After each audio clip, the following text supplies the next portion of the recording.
Hi, I'm Angela. I'm a Canadian exchange student in Taiwan, and this is the story of my day trip to Yilan.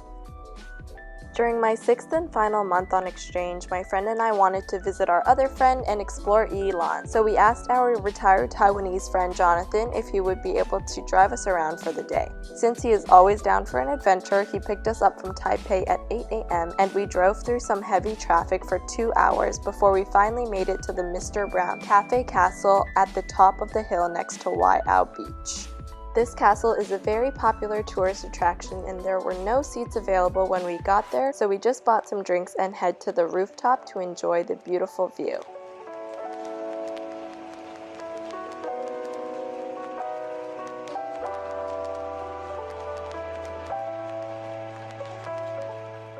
As you can see, it was a beautiful day and we could see Guishan Island so clearly.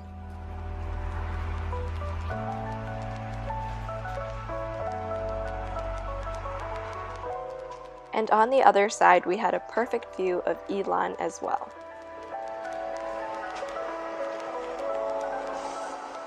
After we explored the castle a little more, we hopped back in the car and drove to the other side of the mountain toward the Suau Paragliding Center. This was actually our second attempt at paragliding here because when we had tried a month earlier, the weather wasn't good, and while we were waiting, the wind changed, and finally after 2 hours of trying to wait it out, the staff informed us that we wouldn't be able to paraglide that day. That's why we decided to come back so that I could finally face my fears and go paragliding before I left Taiwan to go back to Canada. Since it was a busy Saturday during the summer, we had to put our names down on the long list and wait an hour for our turn, which is why we went to explore the Mr. Brown Cafe before coming back to the center. Even though there were around 50 people ahead of us when we had registered and paid the 1200 NTD fee, there were so many instructors that day that instead of going in batches, they just had people going non-stop, so the line moved super quickly. As soon as we got to the center, they told us that we were the next in line, so they got my friend suited up in the equipment and they had an English-speaking instructor prep him for takeoff. And then he was ready to fly.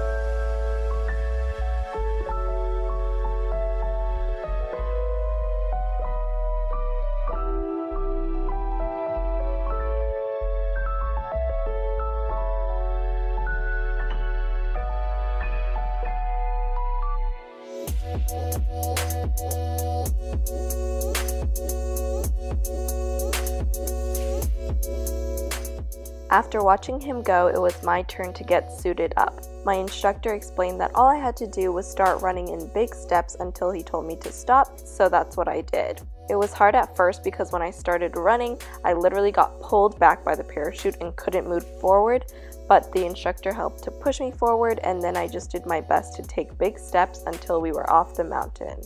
Then I just leaned back into the seat while my instructor became a tour guide and pointed out a bunch of spots along the way.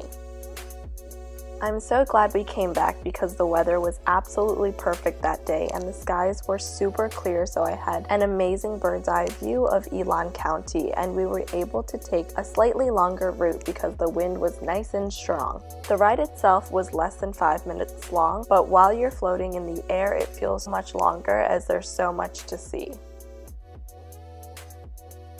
As we slowly approached the cheesecake-looking building, which is the landing area, I got an incredible bird's eye view of Suau Beach, which is the black sand beach where I had taken my first surfing lesson. During the summer, it is so busy, as you can see by all the colorful umbrellas and surfers in the water. We didn't have time to go during this day trip, but it's my favorite go-to beach outside Taipei.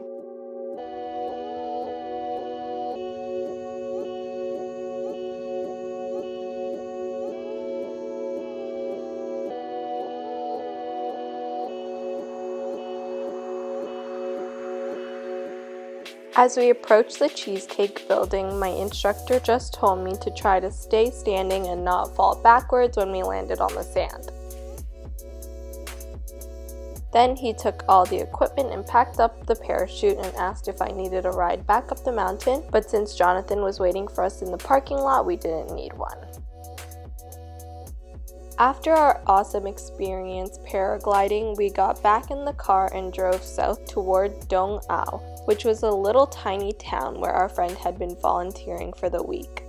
We picked her up from the Dong Ao Elementary School and wanted to go to the Dongyue Cold Springs right next door, but unfortunately it was closed, so we decided to grab some lunch from Nan Ao instead.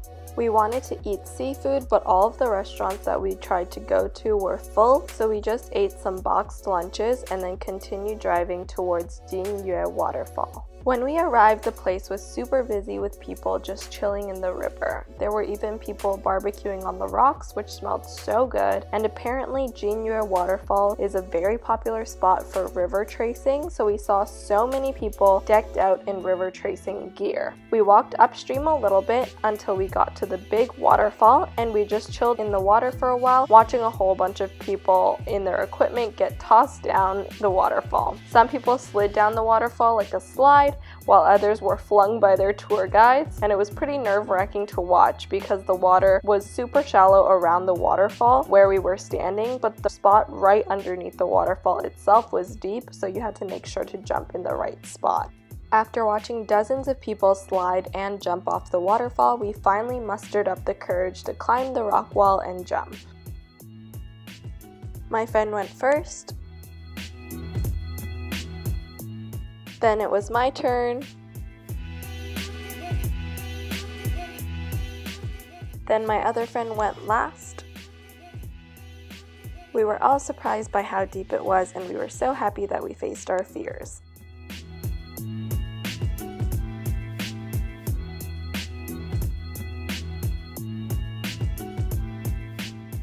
After we had all jumped, we head back to the car and drove towards Suau along the coast. I personally love driving along the east coast of Taiwan as you get to see the beautiful blue ocean on one side and tall green mountains on the other.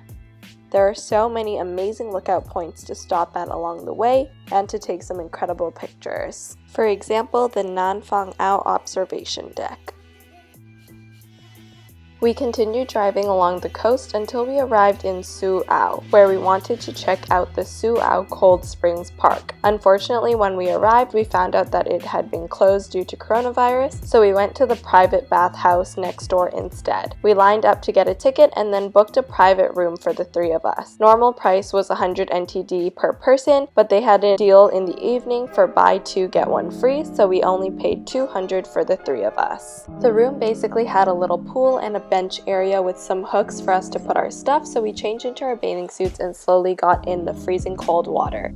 It took a little while for us to get used to the temperature of the water, so we started by just dipping our toes in and then standing on the little bench in the pool and then finally being able to step down onto the rocks. Once we were there for around 5 or 10 minutes, the temperature was much more bearable, and so we just stood and chatted about life for the next half an hour. I think there was a time limit of 45 minutes or an hour, but it was more than enough time for a good soak in the cold water, so we got out and changed back into our clothes before meeting back up with Jonathan for dinner. Since there weren't too many food options nearby, we just got some dumplings from Bafang and then dropped off our friend at the train station so she could head back to Dong Ao for the night. After saying goodbye, we drove back to Taipei, and that was the end of our adventure in Yilan County. Stay tuned for more vlogs from my exchange in Taiwan. Thanks for watching!